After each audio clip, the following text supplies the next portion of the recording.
Halo sahabat, selamat berjumpa kembali dengan saya em, di channel ini ya. Kali ini kita akan membahas teori psikologi behaviorisme ya. Kali ini teori psikologi behaviorismenya dari B.F. Skinner. Teori behaviorisme ini sudah lama lahir ya, berdampingan dengan teori kognitif, yaitu ya ada di dalamnya Neuro-Linguistic Programming ya. NLP itu termasuk ke aliran teori psikologi kognitif, lebih ke pikiran. Kalau behaviorisme itu lebih fokus kepada bagaimana mengubah perilaku seseorang berdasarkan perilaku itu sendiri yang dibentuk. Jadi bukan merubah pikiran ya, bukan berdasar dari pikiran. Kalau kognitif kan NLP itu dan ilmu lainnya itu berdasarkan pikiran.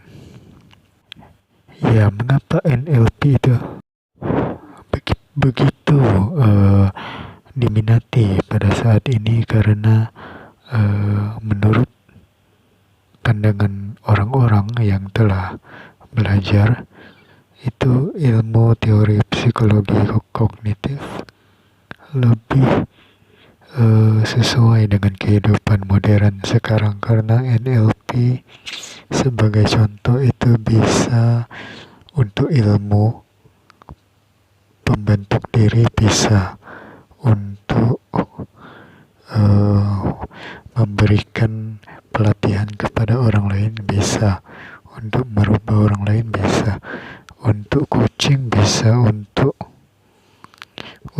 mengajar, bisa untuk melatih orang, bisa untuk bisnis apalagi.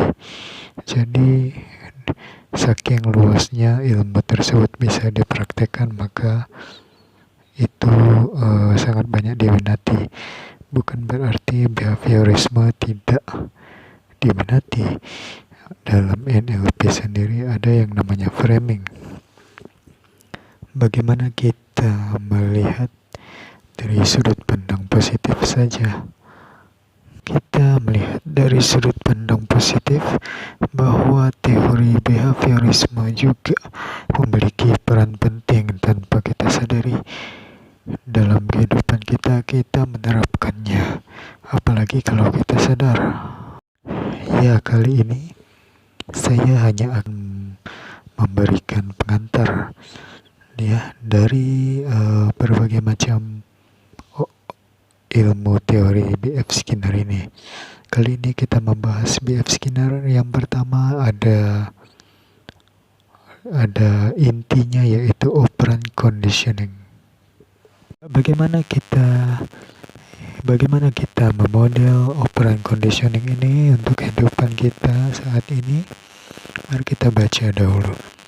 Operant conditioning adalah pemberian penguatan dengan harapan muncul respon setelah pemberian penguatan. Operant conditioning dilakukan para burung merpati yang diletakkan dalam kotak ya. Burung tersebut diberi penguatan berupa mendapat makanan jika mematuk bintik cahaya merah dalam kotak, dan keluarlah makanan lewat lubang dalam kotak itu. Ya, begitu halnya jika pada perilaku kita mempraktikkan behaviorisme ini sering. Sebagai contoh, ketika kita ingin belajar sesuatu, mengusahakan sesuatu, maka kita mengubah perilaku kita secara teratur, mulai dari membaca buku perhariannya, berapa buku yang Anda baca ya, itu sudah menjadi konsisten Anda lakukan, sehingga semakin hari Anda membaca buku lebih banyak. Nah, itu salah satu behaviorisme operant conditioning ini. Penguatan yang Anda berikan apa? di suatu saat nanti Anda ingin mengajarkan kepada orang lain, misalnya Anda ingin bahwa ilmu yang Anda baca dari buku itu Anda ingin ajarkan ke orang, Anda ingin menceritakan kepada orang model-model dalam buku itu dengan bahasa yang sederhana. Dan kondisi penguatan lain misalnya apa? Misalnya dalam kehidupan sehari-hari Anda bersama anak anak Anda sedang